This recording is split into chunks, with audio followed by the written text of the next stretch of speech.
This week on Quadriga, refugee crisis. Where is the compassion? Thousands of refugees adrift on flimsy boats in the Indian Ocean. Initially, Thailand, Malaysia and Indonesia sent the refugees back to sea, declaring they would not take any more in. Many of the refugees, who are mostly from Myanmar and Bangladesh, have been on perilous journeys for months. Those who have reached safety have told harrowing tales of fights over food. Under pressure from the UN, Malaysia and Indonesia have now agreed to offer temporary shelter.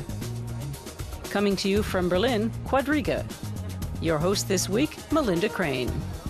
Hello and welcome. Critics say the operative word there is temporary, that the agreement reached this week is a short-term fix to a long-term problem. Refugee crisis, where is the compassion? That's the question we're posing this week on Quadriga. And let's get some answers now from our guests. Ulrike Herrmann is business editor of the Berlin newspaper The Taz. She says refugees are seen as a burden. We need to take the sense of migration overload seriously. And it's a pleasure to welcome Johannes Leithäuser. He covers politics for the German newspaper, the Frankfurt Allgemeine Zeitung, previously served as its London correspondent. He says the international community must increase the pressure.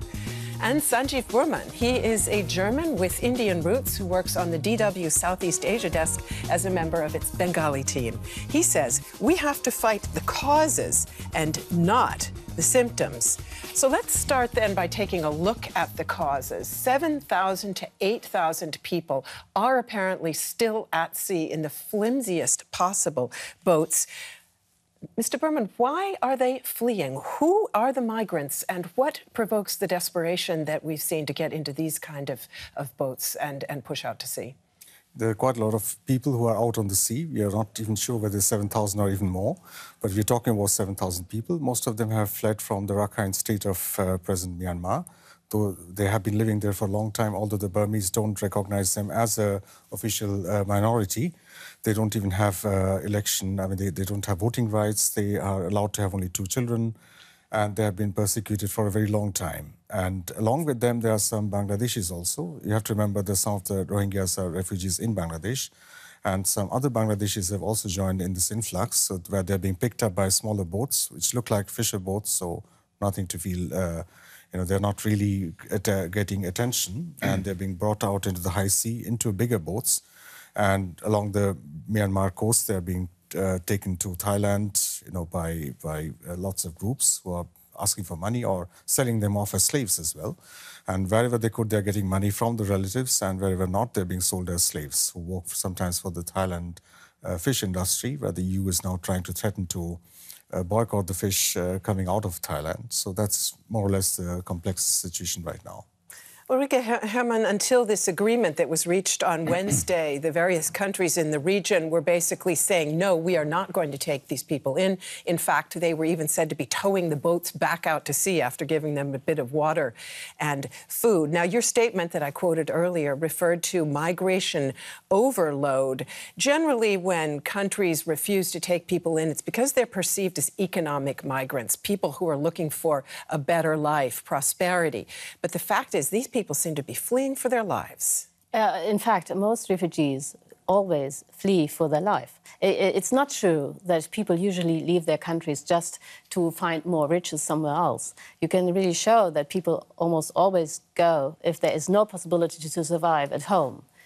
So it is an ideological concept to tell people that they were just looking for a better life. It's almost always a question of survival. Now, when I said that it is something cultural, I meant that we speak about just 7,000 people. That's just nothing. That's more or less a village. Alone, Indonesia has more than 130 million inhabitants. So what are 7,000 people? Just nothing.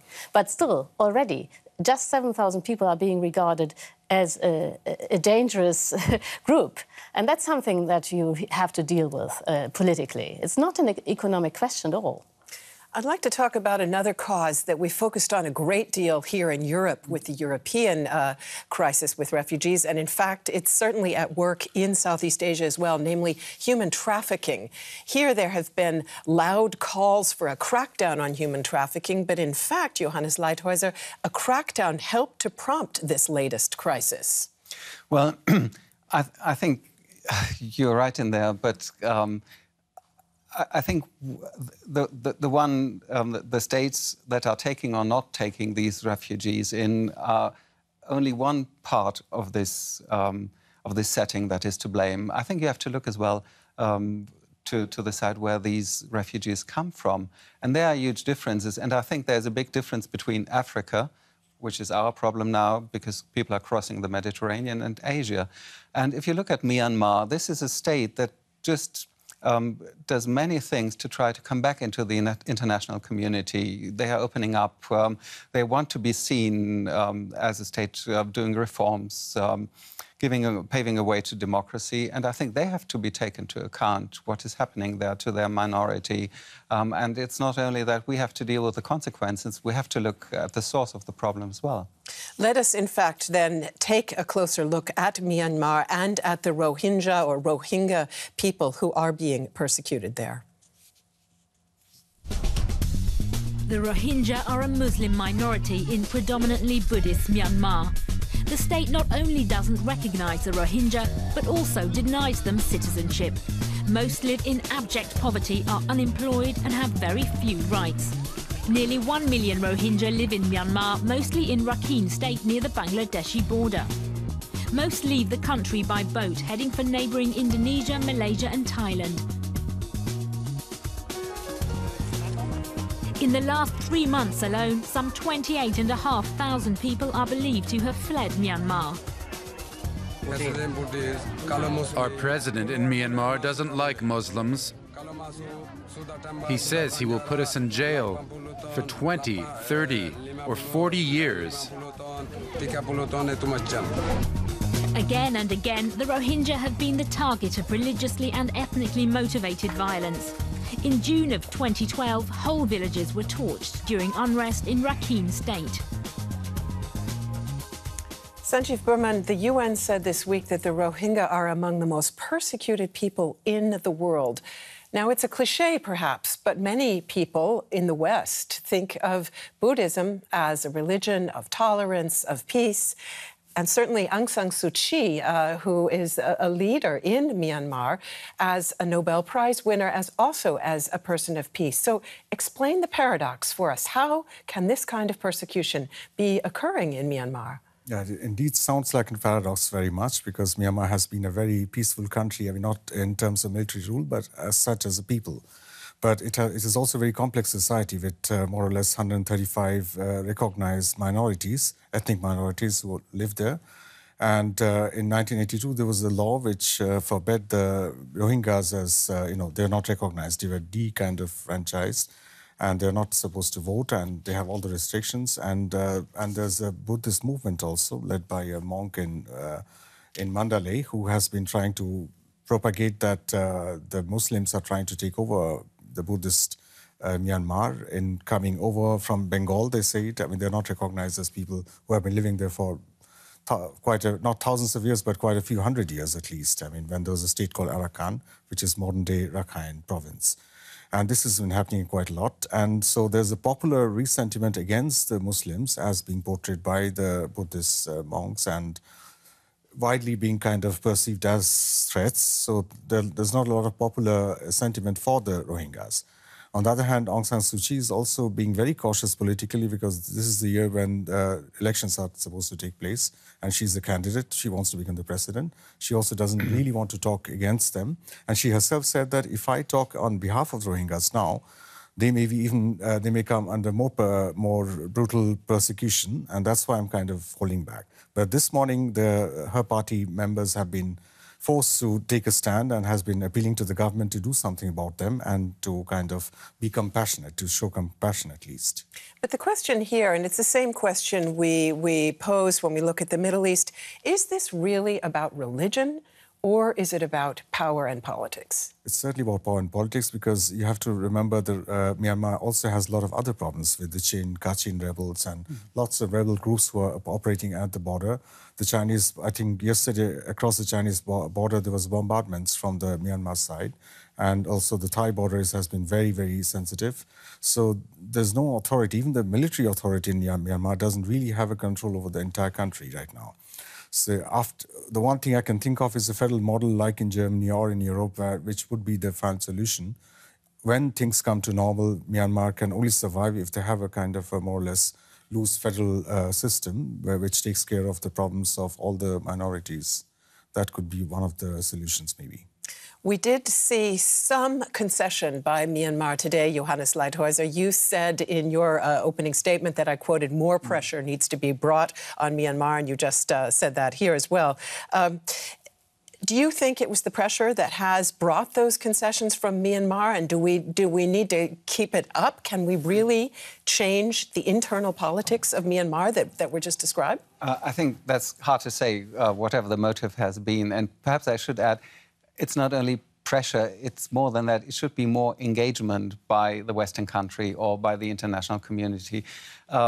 By regional organizations, there's this group of Asian states called ASEAN Group that sees the EU as a role model for many things, certainly for trade relations and others. They should act. Indonesia and Malaysia are members of this group as well, so they have a responsibility to take refugees that are in danger and in peril at sea.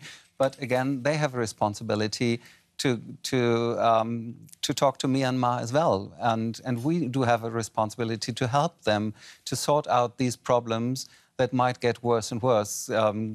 Maybe the Rohingyas are just a scapegoat for internal struggles and power struggles, but if nothing is done, this could escalate in many ways. And when the dictatorship loses its grip of the country, it has to be replaced by sound and stable other institutions, democratic institutions we would like to see, that can deal with these problems, ethnic problems, on a more peaceful and conciliatory way. But this needs... So often the West is holding back and is only acting when it's too late. So perhaps we need to have a finer sense of what we can do there. Not only the West, of course, Ulrike Herrmann, but also the countries in the region.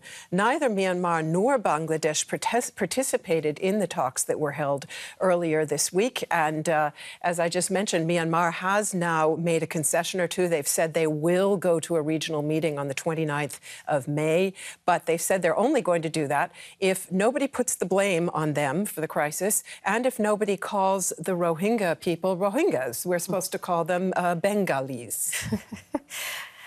Well, that sounds plain crazy, and it is crazy. But I think when it comes to the influence of potential influence of the Western world, the basic problem is that many of the problems were caused in a way by the Western world when they were still colonial powers. The Rohingyas, for example, were most of them settled in Myanmar by the English when they were the colonial power 150 years ago. And the same applies in a way to Syria. What you can see there is that colonial rulings when it came to borderlines and so on are now unfolding. And it is kind of, in a way, of course, I agree that the Western world should somehow engage and try to solve the problem. But in a way, it's really paradoxical to think that the Western world should solve problems that it had caused itself. But isn't there a point at which countries own their own problems, Ulrike Herrmann? Colonialism was a long time ago. Well, it is not that long ago, no? It's just 60 years ago. Or it's not as long ago as the Second World War. And Germans still feel responsible for what they did in the Second World War. So, you know, it is... But we would credit ourselves that we have developed in some case and would find other tools and measures than the ones that were applied 50 or 100 years ago. So if you don't like the term the West, then we could say the international community, the United Nations, whoever. But there has to be some outer force helping them out. Sanjiv Burman, perhaps give us a bit more insight on why governments in the region have been so reluctant to take real measures to try to get at the roots of the crisis, or at least to help those who were at sea. What's behind the dithering that we've seen? But before that, we have to remember that the governments in the beginning played a very minimal role. I mean, when the refugees arrived, it was the fishermen of Aceh who first received the refugees with a very human, I would say, approach, and they were given food and shelter. And to start with, it was a very nice gesture. And then only the authorities were alarmed that these people have arrived, and then only these people come into the game. It's not like Europe, where the governments are the prime players who really take part in the military, the government, and the coastal guard. They do all of the things. And here it's a very spontaneous thing which came out from the people. And we also have to remember that both Malaysia and Indonesia, they're Muslim majority countries, and Aceh is a province where religious sentiments are very high, so they kind of first embraced them as Muslim brothers fleeing persecution. So that also played a role. And incidentally, today we heard that West African country Gambia also wants to take over all the refugees if somebody can bring them there and help them settle there, because they're Muslims. So that also kind of played a role. And both Thailand, Malaysia, and Indonesia, all three countries have certain problems, of history when it came to refugees. So they're being also very cautious. Thailand has in the south its own Muslim insurgency. So they're very cautious about accepting Muslim refugees without knowing what that would mean for the balance of power. And Indonesia has also been very careful. Malaysia, of course, there are a lot of Rohingyas who live there. They're economic migrants who are being either sold off there as slaves or as proper legal refugees who live there. So they also don't want to have a big change. They can't, for them it's not 7,000 people. If the gate opens, they're scared that about 1.3 million to 1.5 million people who live right now in Rakhine State and in Bangladesh as refugees. What happens if they get encouraged and come in mass and go to richer countries like Malaysia or Indonesia? As you just mentioned, while the governments were dithering, the fishermen of Aceh were taking matters into their own hands. Let's take a look at the people who were the first to offer compassion to the refugees who were adrift. Indonesian and Malay fishermen are acting while their politicians are still debating. For days now, these fishermen have been helping the refugees from Myanmar. When they find people, they bring them on board, give them water and food, and ferry them to shore. Many of these migrants are completely exhausted. Under the suspicious eyes of the authorities, they receive further care. The Malaysian Coast Guard has so far been actively keeping the boat people from reaching the shore. Now the politicians have been forced into action. The foreign ministers of the affected states finally met, spurred on by rising public pressure. Indonesia and Malaysia agreed to continue to provide humanitarian assistance to those 7,000 irregular migrants still at sea. We also agreed to offer them temporary shelter, provided that the settlement and repatriation process will be done in 1 year by the international community. The problem is that Myanmar doesn't want the migrants back. For the refugees, that means their odyssey could be far from over. And you're watching Quadriga, refugee crisis. Where is the compassion? Well, clearly there was some compassion there on the part of the fishermen, but the neighboring states, Ulrike Herrmann, have not shown a whole lot of compassion. If you listen to the terms of that settlement that were just described, temporary shelter repatriation within 1 year, and Thailand, for example, has not taken in any of the refugees. At least so far, it has not promised to do so. Is this a workable solution?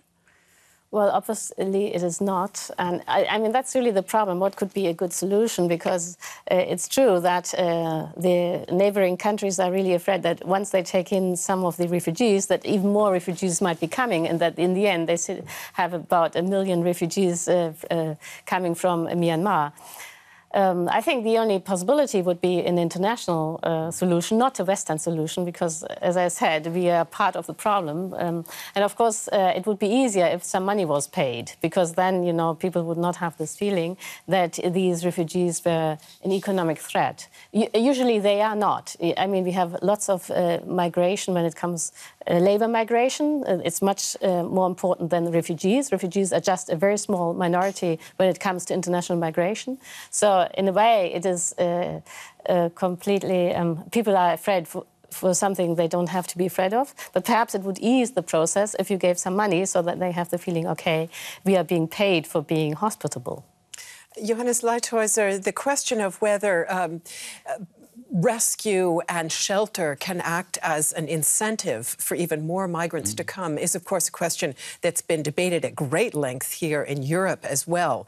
The operation on the Mediterranean that was stopped because it was rescuing people was stopped partly because some countries, like Britain, said this will be an incentive to even more people to leave North Africa and try to cross the Mediterranean. Do you think that's right? I think that's true. But this is a fact that doesn't leave you, doesn't encourage you to draw conclusions. You have to rescue the people that are in peril at sea. There's no way around this, and you can't ignore it by just not going where they are drowning. Because otherwise you are guilty as well. So we have to pick them up and bring them ashore. This is we can't stop doing this because we're thinking will act as a pull factor and bring more people to us. But I think, yes, I mean, the refugees on the southern shore of the Mediterranean are there for all kinds of reasons. There are Syrians fleeing from the civil war that's going on in their own country. There are people from sub-Saharan Africa that are sent by their village community and they collect money to pay the trafficker to bring them to Europe, and in the hope that they will be rewarded by money that is sent back sometimes. So clearly, the hope is they will make it to Europe, and if they make it and send some money back, they are setting an example. Others will follow. Ulrike Herrmann, are you sure that it really is a pull factor? You told us before that people are fleeing in desperation and for their lives. Are they really doing a cost-benefit calculus before they get into boats? Well, most of them clearly go because they do not have any survival chance at home. You can see that, if you see that about a billion people have not enough to eat, and you have only 50 million refugees, you can see immediately that most people stay at home, even in very dire situations. Those who go are those who are mostly very, very desperate. Of course, there are some cases like those villages in Africa who collect money in order to make one of them go abroad. But even them, they usually are very, very poor and have no other possibility to somehow secure their future. Now, when it comes to Europe, of course, we could take in lots of migrants without suffering.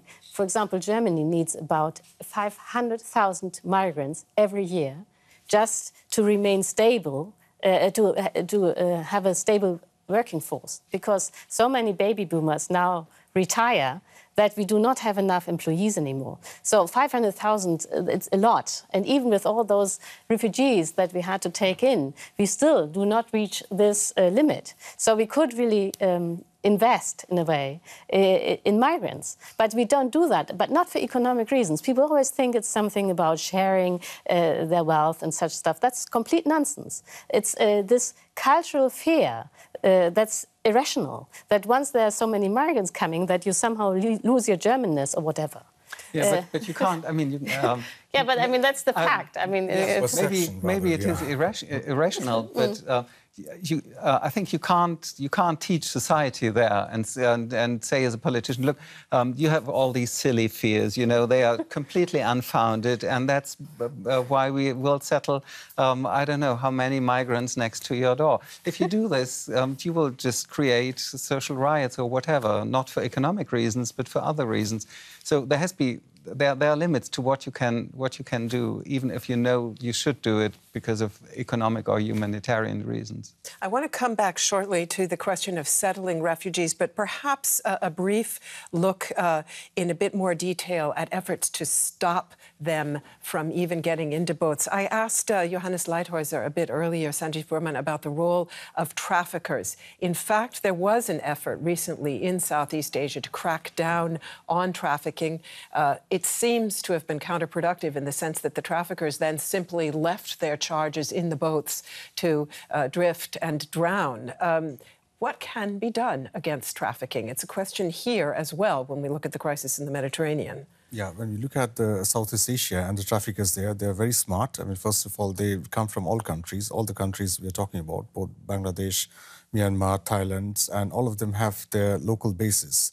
They know exactly how to deal with the people and how to bring the people. They have smaller boats which pick up the desperate people They go to the bigger boats, they hand it over to the next people, and there's a fixed sum of money. There's a reporter who went in there to find out what kind of money we are talking about.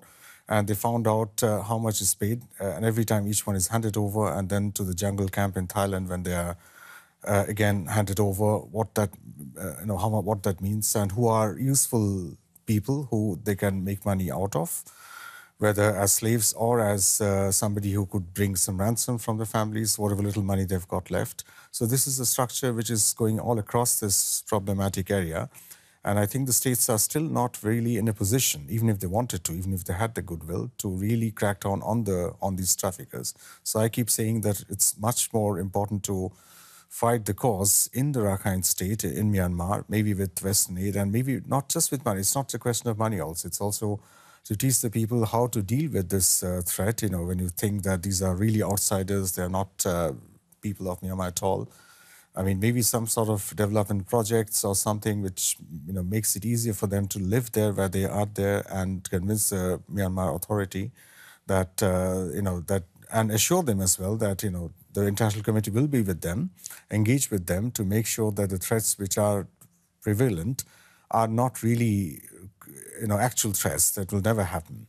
So as long as, if you can keep the people there in their own land and, you know, in whatever little means they require, that would prevent the traffickers. Like what we say about Europe, that if you make legal immigration possible in Europe, you don't need the traffickers because nobody will go to them. I mean, if you have a way of getting this thing done. Well, it's also like the argument in Europe saying we need better development efforts in Africa so that people will stay where they are. Johannes Leithäuser, at best, those are very, very long-term prospects, and we've got a big short-term crisis. Yeah, but again, it depends on the region you're looking at. I would say you can have success in a more easy way in Asia and in the region we're talking about today. And I would agree, if you look at Africa, you clearly need a longer-term approach. Because when you look at some northern African states like Libya, there is no government left. That's not a state anymore in our conventional way we are thinking of states. So, and that's one of the reasons why the Europeans are so keen to show some state and legal action in this suggestions to go there and destroy boats of the traffickers, because clearly there's no other authority that can do anything to stop the traffickers from trafficking. I'm not sure it will prevent any refugees coming or being sent out to sea. For me, it's quite a helpless sign, but it is a sign politicians would like to set to calm the opinion in their own countries in Europe. Ulrike Herrmann, many people say we're facing a new age of migration, and the world has been through great waves of migration before. But are we prepared and ready and willing to handle this as we perhaps were at other times in human history? Oh, well, I mean, it's a kind of paradox that the Europeans, who somehow settled all over the world, in North America, South America, Australia and New Zealand, and who mostly somehow eradicated the original people, now think that they cannot take anyone after having settled the whole world. But as I said, it is not an economic problem. Germany alone could needs about 500,000 migrants every year. It is a cultural problem. And what is really if I hear what all of you are saying, we are talking about a major governance crisis in many parts of the world. So the age of migration goes hand in hand with an age of bad governance. Yeah, exactly. And you can see that in Germany, how a small problem, relatively small problem, is being made worse by the government. Because here, it's the villages and towns that are somehow responsible for housing the refugees. For them, it's, of course, a surplus expenditure that they don't have any money for. And the towns and small communities, they cannot somehow decide to have new taxes or to take on loans or debts. That's not allowed. But the national government could easily pay for all the refugees without any problem. But they don't do that. So now we have always this discussion on the local level about communities that are not able to house the refugees that they send to them. Now, of course, everyone in Germany has this idea, well, these refugees are really very expensive and they are really a very, very big problem. But in fact, the problem is being created politically. And that is really, and now, of course, because the communities don't know what to do, it's always in the media. And the whole topic gets bigger and bigger and bigger without being big. Because, in the 90s, Germany integrated more than 2 million refugees or migrants from Russia. And it was no problem at all, because they were regarded to be Germans, treated as Germans, and they integrated. So, in a way, it's really stupid. You've outlined the difficulties that people are facing here in Germany, but the fact is Germany has taken in a great many more migrants than many other countries within the European Union. Let us take a look at the most recent European Union proposals on settling migrants. Just 5 EU countries, among them Italy, Germany and Sweden, are taking in over half of the refugees. But in the future, a quota system is meant to spread the load more evenly between the 28 EU states. The system set criteria to distribute some 20,000 refugees to the EU countries. But the EU plan is running into serious opposition. Some key countries like Britain and France, as well as Poland and Hungary, have rejected a quota system.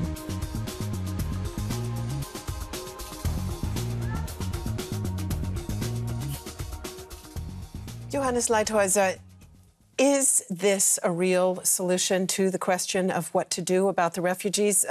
Certainly, Germany feels that it has borne a disproportionate share of the burden. Ulrike Herrmann, on the other hand, tells us Germany could take in a whole lot more.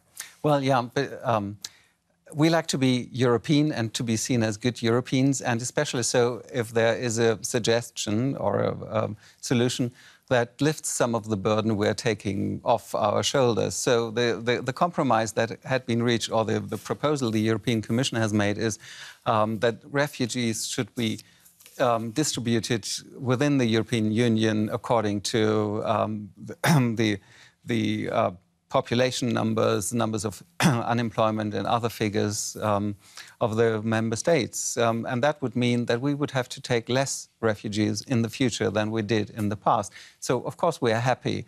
There are many other countries that would have to take more.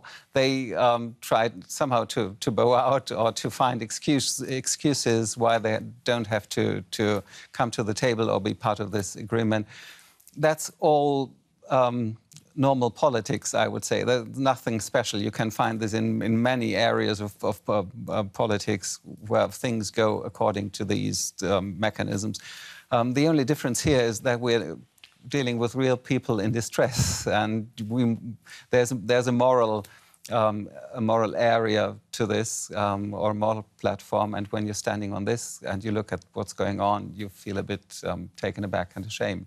Ulrike Herrmann, you did say in the statement that I quoted at the outset of the program that we need to take the sense of cultural overload seriously, of immigration overload. The fact is there is rising anti-immigration sentiment in almost every country in the European Union. So your arguments based on economics, they may be valid, but clearly they're not coming home to people. Yeah, exactly. I mean, that's why I said that you really have to take seriously that it is a cultural problem and not an economic problem. So what does that mean? Yeah, because usually it's been treated as an economic problem. People are being told, if you take all these refugees, it's going to be really, really expensive and we can't afford that. And that's bullshit. It's all about culture, about fears that somehow you could lose control or that all these foreigners somehow rule your country and whatever. And these cultural fears have to be taken seriously. But if you want to take them seriously, one very important fact would be, I think, two things. First is we have a great inequality within Europe. There are very many poor people and a few very rich people who own almost everything. Now, if you have this very big inequality, people at the bottom, of course, fear that they might suffer if foreigners come in who then take their jobs or something like that. It would be much easier for Europe to accept foreigners if the equality within the countries was greater. So I think if you have to do something about the inequality in Europe. And the second point is that you have to somehow find political solutions that make it possible that the issue of migrants is not every day and every day and every day on the front page of the newspapers, because once this topic is permanently within the media, people, of course, think, oh, it is a very big issue, a very big problem, and we are being overrun by refugees, and we somehow must stop these refugees from coming. I would like to disagree, but that leads us a bit off topic now. I think in societies that are more unequal than Germany is, for instance, Great Britain, they have less problems taking in migrants. Or but they are against the quota. They're more used to migration. Now there's a certain twist now in recent years, whereas we in Germany are quite at least since the Second World War, we are quite an equal society and a level society, I would say.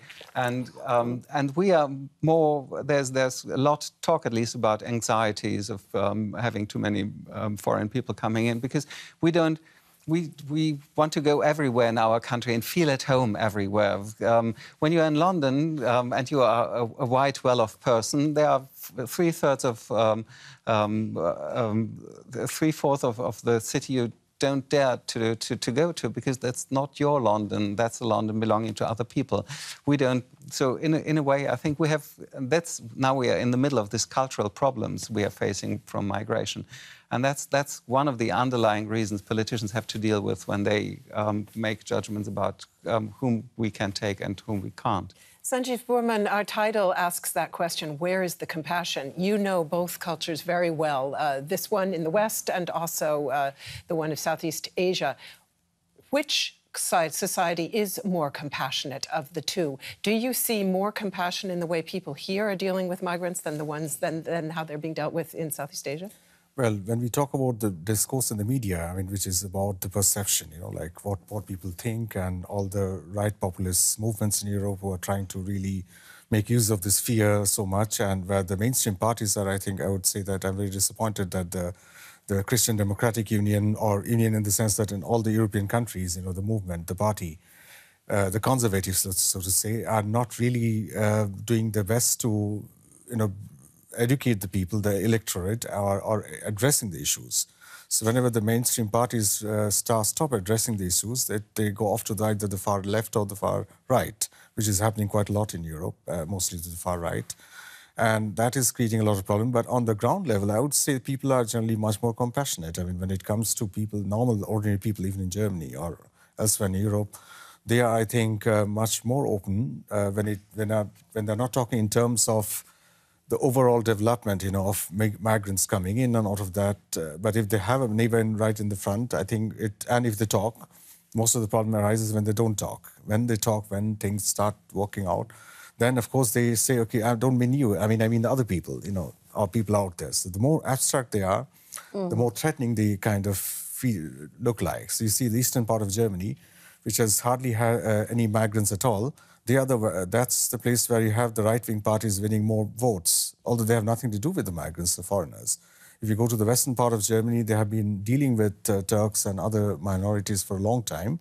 With all the dealings and everything, people are much more educated. They know from their own experience how these other people are, and there's less tension. And they're very much a part of the society. Integration is a very complicated word, but one can say that the people are more integrated in places where there are many, and they have been dealing with each other in spite of the government. The government has a much less role to play there. And Asia is, of course, a society where the state is virtually non-existent, and people take things into their own hand. They don't depend on the state or a minister saying this or that. It's basically what they think is right. So their compassion goes out, like in the case of the fishermen. They don't care about the government saying, do this or do that. They have been doing what they think is right to be done. Ulrike Herrmann, one solution that the EU is now talking about this week, which doesn't sound very compassionate at all, is the further militarization of the Mediterranean, namely the use of naval ships to intercept illegal refugee boats. How concerned are you that that provides an extremely negative precedent, essentially, a signal also for the rest of the world, including Southeast Asia? Well, I think it is a helpless gesture. It will nothing will be achieved. And the only thing that will happen is that the risk for the refugees will be higher.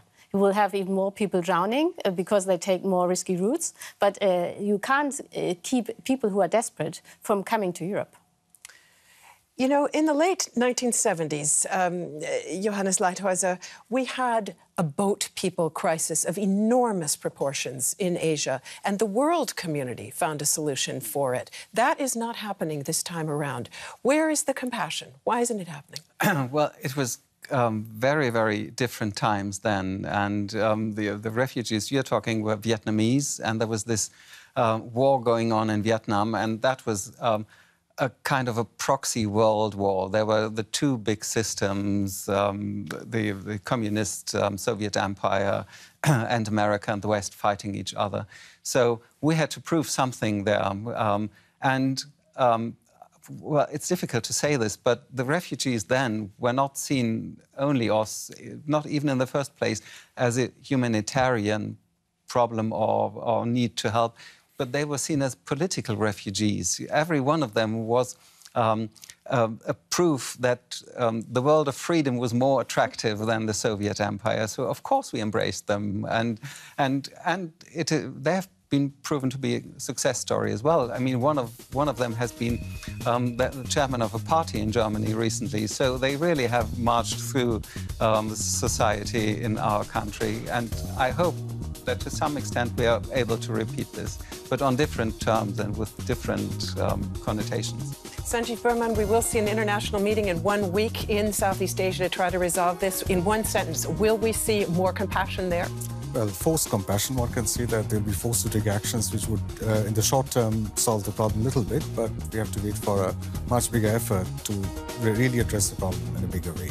Thank you very much. Thanks to all of you for being with us. Thanks to you out there for tuning in. See you soon.